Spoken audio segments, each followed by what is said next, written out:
Di mana lagi Pak bersentuhan dengan berhubungan melekat dengan Pak Prabowo selain tim-tim tadi ya, sama di markas? Jadi waktu tahun 90 ya, kalau untuk prajurit biasalah mendapatkan tugas ya, untuk bertugas di daerah Aceh. Oh. Nah di daerah Aceh itu kita bukan datang ke sana menggunakan pesawat atau kapal laut, tapi kita menggunakan pesawat udara. Jadi ada sebuah proses di mana saya dan beliau itu Ini operasi jaring merah? harus terjun payung. Ya demikian. Okay. Jadi beliau itu dari mulai tahap persiapan, menerima payung, parasut, sama dengan prajurit-prajurit yang lain. Hanya yang membedakan itu karena beliau seorang komandan, pastinya payung itu sudah ditaruh di kantornya beliau. Baik itu yang punya saya maupun punya beliau. Oh, ada tim yang mempersiapkan tim itu. yang mempersiapkan itu. Nah, saya sebagai pembantu beliau berkewajiban untuk mengecek kesiapan payung tersebut. Payung yang digunakan pada saat itu payung RI1. Tipenya? Nah, tipenya. Jadi mulut buayanya sudah saya buka. Terus saya cek tidak ada kejanggalan. Setelah itu saya buka juga untuk seatnya. Karena postur saya pada saat itu dengan beliau juga tidak jauh berbeda. Di kisaran 170 sekian. Nah, akhirnya saya yang menyiapkan untuk seatnya beliau. Setelah itu payung beliau saya bawa pulang dari kantor menuju ke kediaman mes beliau. Setelah itu saya berkoordinasi dengan Bang Ferry sebagai drivernya. Saya katakan sama beliau bahwa payung itu agar dibawakan ke beliau di kediamannya di Jakarta agar beliau juga mengecek. Tapi sebelumnya untuk awalnya sudah siapkan semua. Nah sementara untuk yang punya saya tetap berada di markas komando batalion. Pada saat jam 5 pagi beliau bertemu dengan saya di Halim Perdana Kusuma. Saya bantu beliau memakaikan payung utama dan payung cadangan beserta dengan ransel dan senjatanya, dan beliau juga membantu saya bergantian. Pada saya memakai payung utama, payung cadangan, ransel dan senjata. Beliau beri sistem saya, sama-sama mengecek kesiapan tempur kita. Nah setelah itu kita duduk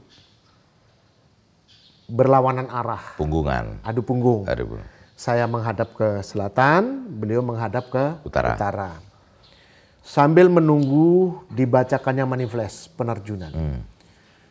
Nah karena situasinya itu situasi istirahat, ya kan, beliau itu sempat beberapa kali tangan beliau digerakkan ke belakang sehingga mengenai punggung saya gitu ya. Dia tanyakan, kamu jangan tidur. Siap, tidak komandan. Jadi dalam situasi stay persiapan saja, beliau perfect sekali, jangan sampai saya tidur. Sampai diingatkan sama beliau. Dan saya juga sama sekali tidak tidur, nggak mungkin lah saya bersandaran dengan beliau terus saya tidur, terus beliau nungguin saya, tidak mungkin. Singkat cerita pada 06.00, saya beserta beliau menaiki pesawat. Menaiki pesawat nomor 5. Karena pesawatnya ada 7. Ada 7. Ya, saya nomor 5. Saya... Itu apa pesawatnya Pak? Pesawatnya pakai Hercules long body. Oh, buka samping ya? Iya, long body. Buka samping pintunya kanan kiri. Jadi beliau peterjun nomor 7. 7. Bagus. Saya nomor 8. Zigzag gitu ya. Berarti beliau berada di depan saya berada di belakangnya. Ketika Jam Master sudah mengatakan go, beliau loncat, berarti saya harus loncat di belakangnya. Nah, sebagai seorang ajudan, dimanapun beliau mendarat, kewajiban saya untuk mengamankan beliau. Setelah itu terjadi. Termasuk memastikan payung-payung itu Pak ya? Iya, payungnya itu. kita pastikan. Oke. Nah, entah karena apa, saya tidak mengerti. Payung yang saya gunakan ini trouble. Tali statik saya putus. Jadi tali statik itu tali yang menghubungkan ke payung utama saya dengan pesawat. Fungsinya untuk narik. Ya, untuk narik. Begitu saya loncat, ya kan, tali statik itu masih tetap akan tertahan sama katupnya. Sementara tali jiwa. Jadi tali jiwa namanya. Payung utama, ya kan, tali statik dihubungkan dengan tali jiwa. Ketika tali jiwa ini putus, ininya tertinggal di pesawat. Payung saya normatifnya terbuka. Mengembang. Tetapi payung saya tidak mengembang. Sebelum payung saya ngembang, saya sempat terombang-ambing di udara. Jadi saya terbentur-bentur di pesawat. Nah, terbentur-bentur di pesawat, posisi saya ada di atas kakinya, kepala saya di bawah. Tapi saya ingat sekali dulu pada saat saya latihan untuk terjun payung, instruktur saya di Batu Jajar menyampaikan, bila terjadi emergensi di udara, baik itu payung kamu twist, artinya berbelit, ya kan? Berbelit itu bisa sendiri, bisa bersama dengan orang lain, ya kan? Termasuk juga bila kamu tergantung di pesawat, maka langkah yang harus kamu lakukan adalah mengayunkan kakimu seperti kita naik sepeda ontel itu. Ketika saya ayunkan kaki saya, posisi saya membalik, tapi langsung salto terus muter ke bawah. Saya mencari peluang kapan posisi saya pas, saya kepalanya di atas, sehingga saya mencoba bisa meminta bantuan sama payung cadangan yang ada di sini. Jadi kurang lebih jarak 10 meter. Ini kurang lebih ya, karena saya lihat dari atas sambil muter-muter begini. Posisi saya pas berada kepala di atas. Saya mencoba membuka payung, sudah jatuh. Jadi payung itu mungkin terbuka di angka 30%. Payung cadangan saya ini. Kalau payung utama utuh di punggung saya. Masih utuh. Singkat cerita saya jatuh pas di pojokan sawah. Pojokan sawah di daerah Pidi. Itu saya jatuh di situ sekitar jam 11 siang. Harinya Jumat. Tahun 90. Orang udah persiapan mau sholat Jumat. Nah, dekat pemukiman? Di sawah, jauh dari pemukiman. Saya dicari-cari oleh tim medis. Singkat cerita saya ketemu. Ketika saya ketemu, saya diberikan pertolongan pertama sama medis. Nah, setelah dilakukan pertolongan pertama, sambil menuju ambulan datang. Ambulan datang, saya masih jalan, saya bisa jalan. Bahkan senjata saya masih saya pegang dan saya dibantu oleh tim medis itu untuk saya bantu membawa payung cadangan saya. Sorry, jatuh pingsan apa? Saya tidak pingsan. Nggak pingsan? Tidak pingsan. Jadi harusnya kan ransel saya posisinya berada di sini. Ransel. Baru terus payung cadangan. Baru payung utama. Ransel saya berpindah ke belakang. Jadi jatuh saya duduk begini. Nah, ransel itu jadi tempat duduk saya. Termasuk ini payung utama? Termasuk payung utama. Jadi payung utama masih di punggung saya, ransel jadi tempat duduk saya. Itu misting mas, misting kalau orang Jawa bilang rantang itu ya. Misting ya. Begitu dia ada gempeng itu udah kayak apalah.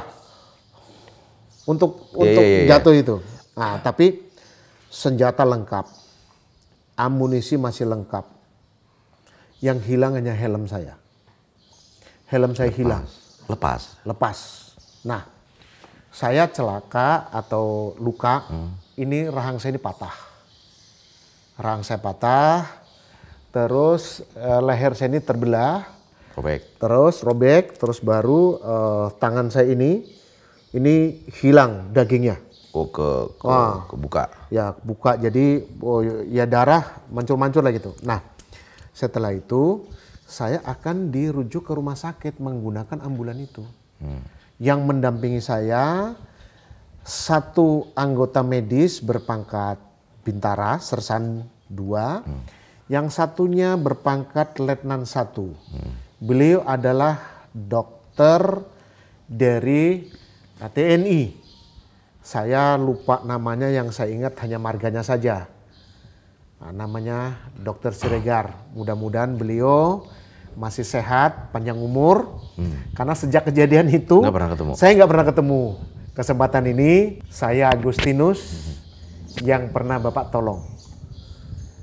Bersyukur kepada Yang Maha Kuasa atas pertolongan Bapak, saya masih hidup, sehat, segar bugar. Nah, terima kasih untuk warga Sumatera Utara, marga Siregar. Jadi setelah saya diberikan pertolongan pertama oleh tim medis, saya dibawa ke rumah sakit. Tujuannya dari Aceh Utara ke Aceh Timur. Perjalanan 1 jam, saya pakai mobil ambulan.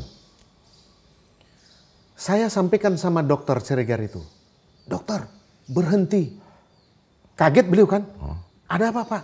Itu komandan saya bilang itu. Bapak ngeliat dari? Saya di mobil, saya kan disuruh tidur, saya nggak mau.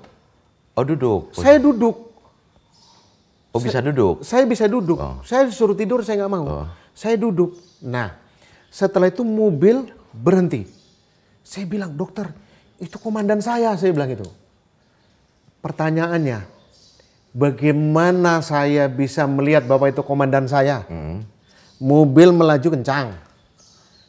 Saya tidak lihat mukanya. Taunya dari? Saya Pak Prabowo tiarap menghadap ke sana saja. Ngebelakangin lah. Ngebelakangi saya. Saya masih hafal. Posturnya. Karena apa? Karena beliau mengajarkan kepada semua prajurit itu bukan hanya dikperor saja, di dalamnya banyak hal. Contohnya gini, pada saat kita duduk, teman kita suruh melihat siapa itu. Pada saat kita jalan, kita suruh melihat siapa itu. Sampai akhirnya Pak Prabowo yang jaraknya tidak dekat dengan saya, bayangkan dari jalan, saya di atas mobil, beliau berada di semak-semak. Saya bisa melihat bahwa itu beliau. Berarti kan saking hafalnya kan itu dari pelajaran-pelajaran yang beliau berikan kepada semua prajurit, saya masih hafal gitu loh. Nah, singkat cerita dokter itu datang. Pak Prabowo itu posisinya di bawah pohon kelapa, sedang berlindung, posisi senjatanya diarahkan ke depan. Dokter datang ke situ memberitahu, mohon izin komandan. Agustinus ada di mobil. Pak Prabowo itu nengok begini. Sambil tiarap itu. Saya angkat tangan begini. Pak, saya masih hidup. Karena pada saat saya terjun itu, saya bukan di diset yang ditentukan. Melambung. Saya keluar dari diset berkilo-kilo. Sampai dengan orang peterjun di belakang saya nggak ada yang mau terjun lagi.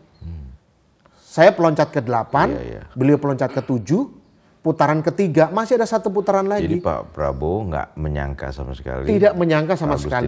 Nah, setelah sudah konsolidasi barangkali ya, karena saya tidak bisa melihat, beliau mungkin nanya kemana Agus gitu. Dikasih tahulah saya berada di rumah sakit. Hari ketiga beliau datang menemui saya. Beliau tanya sama dokter, apa persoalannya kok sampai kakinya diikat-ikat, tangannya diikat. Maksudnya dokter tuh supaya saya tidak bergerak karena sedang dicek, saya sedang dipasang kateter. Barangkali mungkin karena jatuh saya duduk, ada pendarahan di dalam sehingga pihak medis akan tahu. Observasi. Setelah ya? itu observasi itu dijelasin sama dokternya. Terus Pak Prabowo nanya sama saya, kenapa Gus bisa terjadi seperti ini? Ya saya bilang, Pak, yang namanya tugas, ya semua resiko harus kita hadapi. Ya sudah, kamu kan sering mijitin saya gitu kan.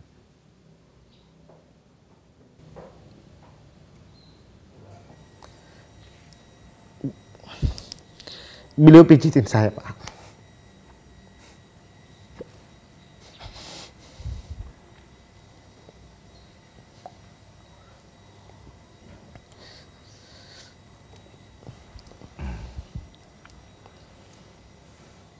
Masih ingat banget ya kejadian itu Pak ya?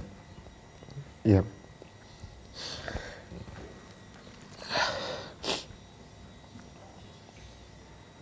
Silakan Pak, minum dulu Pak.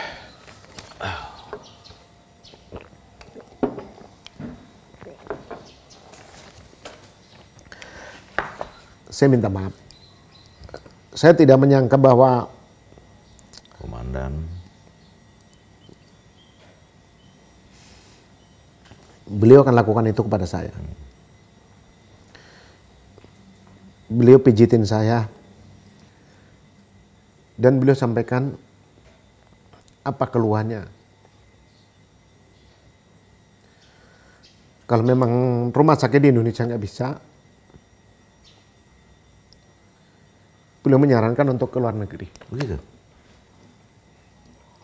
Tapi saya sampaikan tidak. Sehingga cerita penugasan itu selesai. Kami pulang. Ya, sebentar Pak. Ya. Kawan muda, kebayang ya situasinya kayak gitu. Bagaimana seorang komandan punya perhatian besar terhadap prajurit. Masih balok.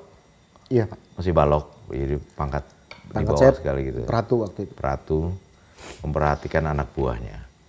Bahkan menawarkan kalau nggak cukup pengobatan di PD ya itu, di rumah sakit PD, evakuasi keluar. Luar biasa ya. Oke, maaf Pak, lanjut Pak. Penugasan berikutnya ke... Iya, setelah itu singkat cerita kami pulang. Ya. Kami pulang, beliau sangat perhatian sekali sama saya. Saya dikasih waktu kurang lebih sekitar 3 bulanan. Untuk recovery. Iya. Saya tetap berada di tempat beliau, tapi saya tidak mengerjakan apapun. Ya hanya bantu-bantu lah, mungkin saya bantu nyemir ke teman saya yang sedang naik pada saat itu jadi ajudan. Saya bantu setrika gitu. Tapi secara umum saya tidak melayani beliau untuk kedinasan. Nah itu terjadi tahun 90. Nah di tahun 93 kurang lebih, saya juga masih ingat sekali. Waktu itu beliau dapat tugas dari negara untuk bagaimana cara beliau itu bisa meyakinkan kepada pemerintah Kamboja untuk sedapat mungkin prajurit-prajurit Kamboja itu mau sekolah komando pasukan khusus di Indonesia. Oh, dilatih Ya. oleh Kopassus. Ya, oleh Kopassus. Dan saya berulang kali bersama beliau ke sana. Nah, bercerita untuk memilih prajurit yang akan dibawa ke Indonesia. Proses seleksi ya? Proses seleksinya, SOP-nya sama dengan kita di TNI Angkatan Darat. Tetapi situasinya berbeda. Karena pada saat itu di sana sedang konflik. Terjadi pemberontakan antara Ranare dan Hun Sen kalau saya tidak salah. Ya. Itu jadi bagaimana dalam situasi yang tidak damai, negara perintahkan melatih pasukan untuk membawa kembali ke Indonesia itu tidak gampang. Singkat cerita, sempat terjadi miskomunikasi antara yang lulus dan tidak lulus. Jadi 250 orang untuk yang akan diberangkatkan ke Indonesia, dan kita melakukan pengetesan kesehatan. Yang pertama, tes kesehatan yang dilakukan itu adalah tes kesehatan general, tapi fisik bagian luar ya, belum dalam. Nah, jadi singkat cerita setelah terjadi miss, yang saya heran itu hanya satu. Di negara orang lain, di luar negeri, yang dimana aturan hukum, budaya Berbeda. itu berbeda, tetapi beliau bisa menenangkan suasana, tidak terjadi konflik antara yang lulus dan yang tidak lulus. Langkah yang beliau lakukan saya masih ingat sekali. Beliau bertanya sama saya, Gus, handphonenya baterainya masih kuat enggak? Saya jawab, siap, masih kuat. Handphone satelit saya kasihkan sama beliau. Lantas beliau menelpon Jenderal Tony. Jenderal Tony adalah salah satu jenderal komando angkatan pertama dari Kamboja yang pada saat itu beliau berpangkat bintang 3. Oke. Ditelepon, setelah ditelepon Jenderal Tony datang. Begitu datang bukan seorang diri, tapi membawa beberapa unit truk lengkap beserta isi sembako. Jadi oleh Pak Prabowo satu persatu prajurit dari Kamboja yang tidak lulus. Tidak lulus. Ada berapa banyak tuh Pak? Masih ingat? 250 orang yang lulus, lulus. yang tidak lulus itu 150 orang. Oke. Berarti yang lulus hanya 100 orang. Iya. Nah, harus diganti lagi supaya genap kuotanya 250.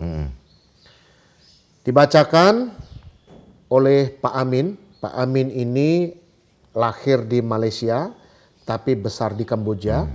Beliau sangat piawai berbahasa Indonesia. Juga berbahasa Dibacakan. Kamboja juga piawai. Piawai sekali. Berbahasa Kamboja. Iya, bahasa Kamboja sangat piawai sekali. Dibacakan nama-namanya, terus Pak Prabowo memberikan satu persatu. Ada supermi, ada beras, ada gula, ada minyak, pokoknya lengkap lah. 8 bahan pokok. Setelah dikasihkan, dibawa sama mereka, mereka naik ke mobil. Setelah mobil ini penuh, mobil berangkat. Panggil lagi, sama seperti Sampai selesai, sampai habis. sampai dengan selesai. Di angka 150 orang itu. Baru suasana menjadi tenang. Jadi yang menjadi pertanyaan saya begini, andai kata pada saat itu saya yang mendapatkan persoalan seperti itu, mungkin saya tidak bisa berpikir. Satu, itu di negara orang lain. Kedua, langkah apa yang harus saya lakukan? Tetapi beliau punya pemikiran yang sangat brilian, ya kan, supaya tidak terjadi konflik di antara mereka, mereka keluar dengan aman. Pak Agustinus, Iya. selesai Kamboja, apalagi ceritanya Pak? Selesai di Kamboja itu tahun 96, beliau menjabat sebagai Komandan Jenderal Komando Pasukan Khusus. Jadi pada saat beliau mendapatkan tugas untuk membebaskan tim Lawrence, Sandra. ya, tentang Sandra itu, banyak sekali persoalan-persoalan yang kita hadapi. Yang pertama, Di luar upaya ya, pembebasan. di luar upaya pembebasan itu. Jadi yang pertama, ketika mendapatkan informasi untuk pembebasan Sandra, Pak Prabowo sebagai Danjen Kopassus memerintahkan satu tim. Satu tim, Satu tim dari Den 81 Anti Teror, Gultor ya dulu. Gultor, yang sekarang Gultor, dengan jumlah personil 20 orang. Cuma 20 orang. 20 orang dipimpin oleh Mayor Infantri Sugeng Raharjo yang dulu pernah mempertemukan pertama kali saya dengan Pak Prabowo. Oh iya. Jadi bagi saya secara pribadi sudah tidak asing kan itu. Setelah 20 orang berangkat di bawah pimpinan Pak Sugeng Raharjo, satu hari kemudian saya menyusul dengan Pak Prabowo. Berjumlah 4 orang. 4 orang. Termasuk Pak Pak Prabowo. Prabowo Subianto, Heeh, saya, heeh. Pak Sutar, Pak Ketut, 4 orang. Menyusul yang 20 orang ini. Kita mendarat di Timika. Bandara Timika. Ketika kita mendarat di Bandara Timika, kita belum sempat melakukan observasi. Orang baru mendarat. Tapi kita sudah diamankan oleh Pak Sugeng dan kawan-kawan. Tetapi karena pada saat itu kekuatan Pak Sugeng hanya 20 orang, terpaksa dibagi 2. Satu mengamankan di bandara dengan kekuatan 10 orang. Satu kelompok lagi mengamankan di wilayah lain yang sedang dibakar oleh massa, ya kan, berjumlah 20 orang. Lantas bagaimana dengan pasukan-pasukan yang ada di sana sendiri? Belum ada pasukan.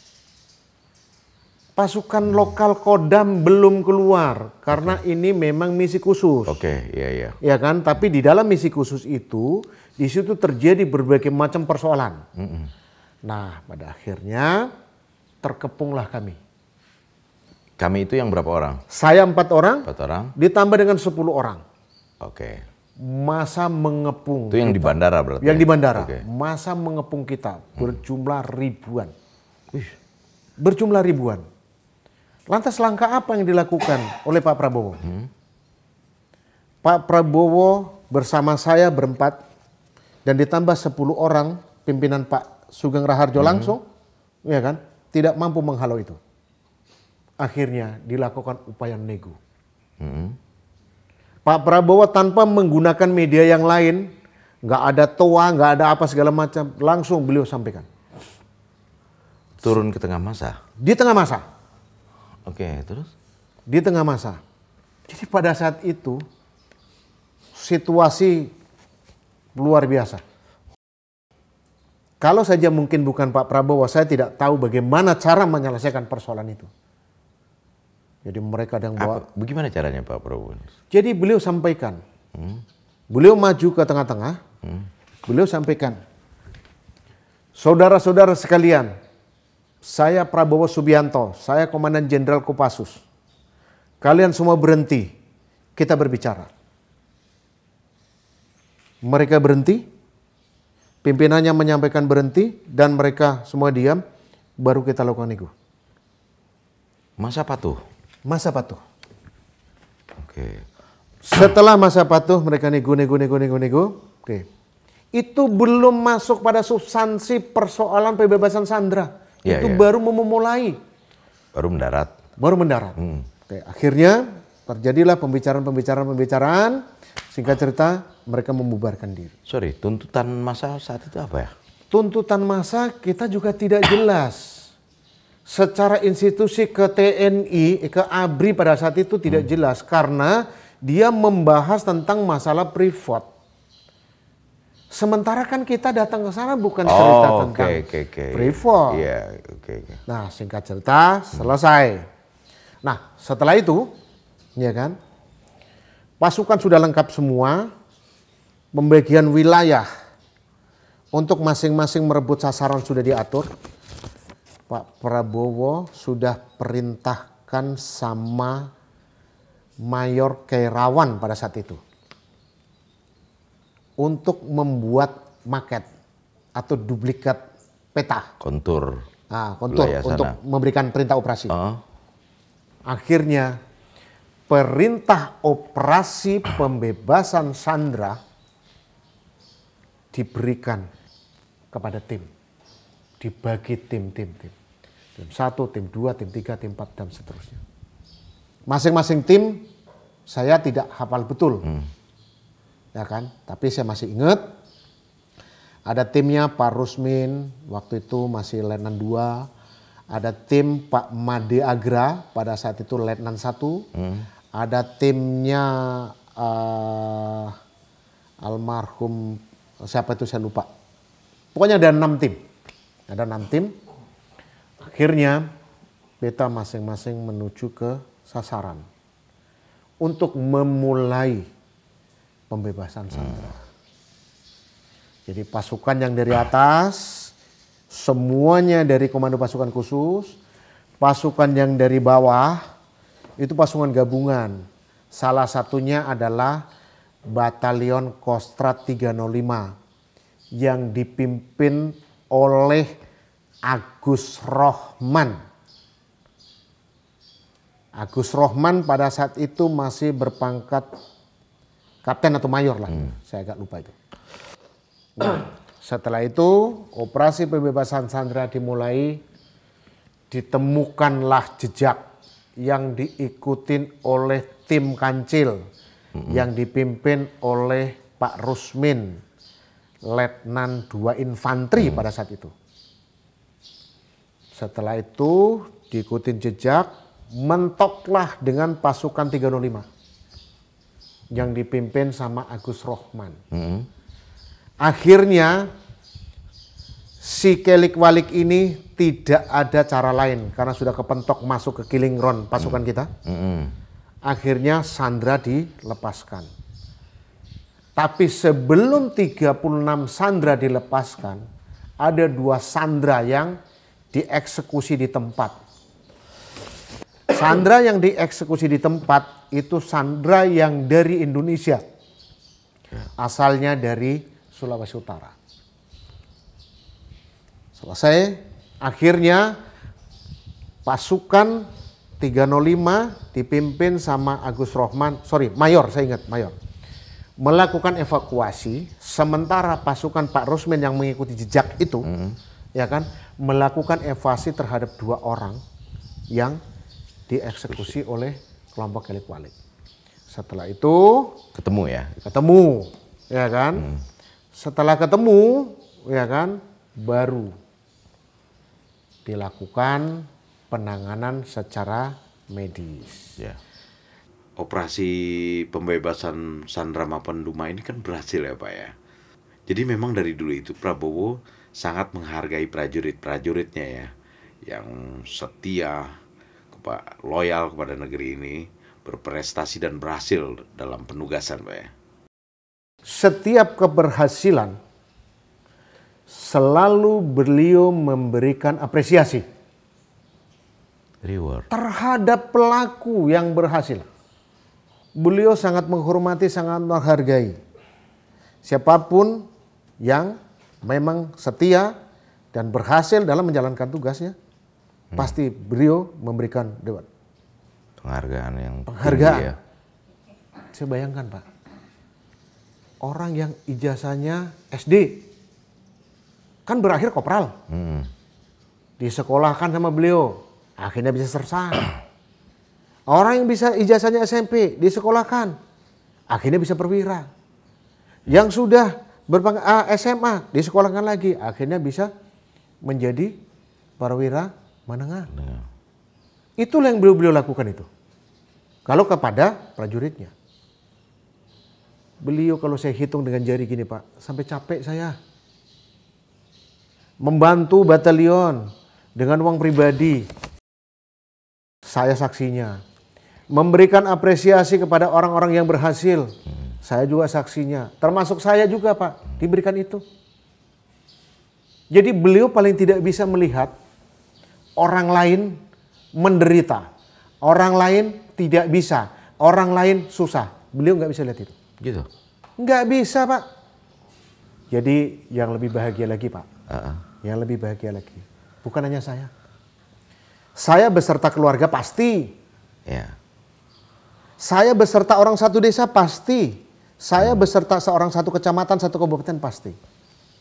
Bayangkan Pak. Beliau saya bohongi berkali-kali. Bohongin? Saya bohongin. Tapi beliau tidak pernah mau tahu bahwa saya bohong. Bohong dalam hal apa? Beliau mungkin, ya kan, kepingin tahu sebenarnya kamu itu siapa sih? Kan itu.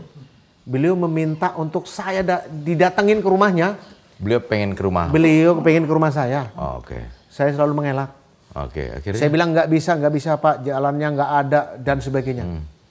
Sampai beliau bilang gini, Gus, kamu sama saya sama-sama tentara. Kalau memang tidak bisa dilalui mobil, kita jalan kaki. Tapi saya mau ke rumahmu. Oh, akhirnya? Akhirnya dengan sangat terpaksa, saya nggak bisa mengelak. Beliau datang dengan saya, didampingi sama Pak Meres Weryadi. Waktu itu komandan kompi saya, komandan kompi Delta. Jadi bertiga, Pak Prabowo, saya, Pak Meres. Di Purworejo ya? Di Purworejo. Oke, terus? Setelah datang ke rumah saya, dikumpulkan semua keluarga saya.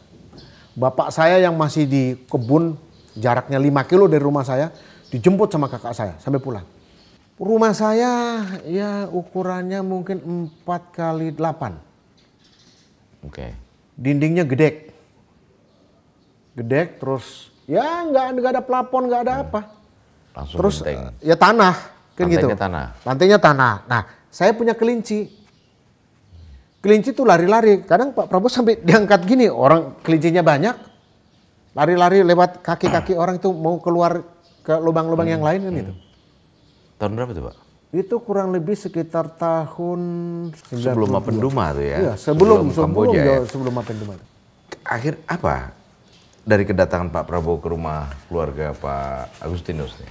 Jadi beliau sampaikan gini ke orang tua saya. Saya nggak menyangka kalau Agus itu anak orang miskin. Kalau di Jakarta dia gayanya kayak orang kaya katanya. Ternyata orang miskin. Kan itu. Nah, tempat duduk bambu. Kalau orang sana bilang gepyak. Sampai sekarang masih saya abadikan. Masih ada barangnya.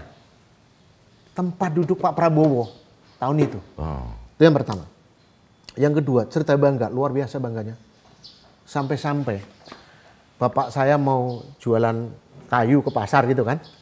Kayu bakar? Kayu bakar. Kan ketemu sama orang.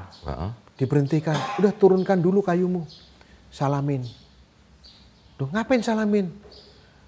Ini kalau dalam bahasa Indonesianya ya. Kalau dalam bahasa Jawanya begini. Riko ki paling mulya. Ora ono anake tentara ditekani komandane. Bapak itu orang yang paling bahagia. Nggak ada orang punya anak komandannya sampai datang ke rumahnya. Dari Berita pengalaman itu menyebar. Wah, itu menyebar. Iya. Dari pengalaman itu apa? Kalau boleh saya menghubung-hubungkan, akhirnya saya hubungkan.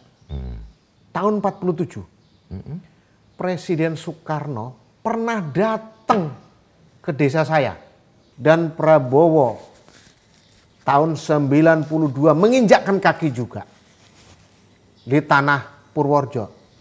Boleh nggak saya berandai-andai bahwa besok tahun 2024 Prabowo menjadi presiden dan beliau berkenan juga menginjakkan kaki untuk yang kedua kalinya ke rumah saya. Kawan muda, ini obrolan panjang kita dengan Pak Agustinus. Banyak cerita yang beliau sampaikan, pengalaman-pengalaman beliau bersama dengan Pak Prabowo Subianto. Mudah-mudahan cerita ini bisa memberi inspirasi atau apapun yang baik buat kita semua ya. Terima kasih. Salam. Terima kasih. Terima kasih, Pak.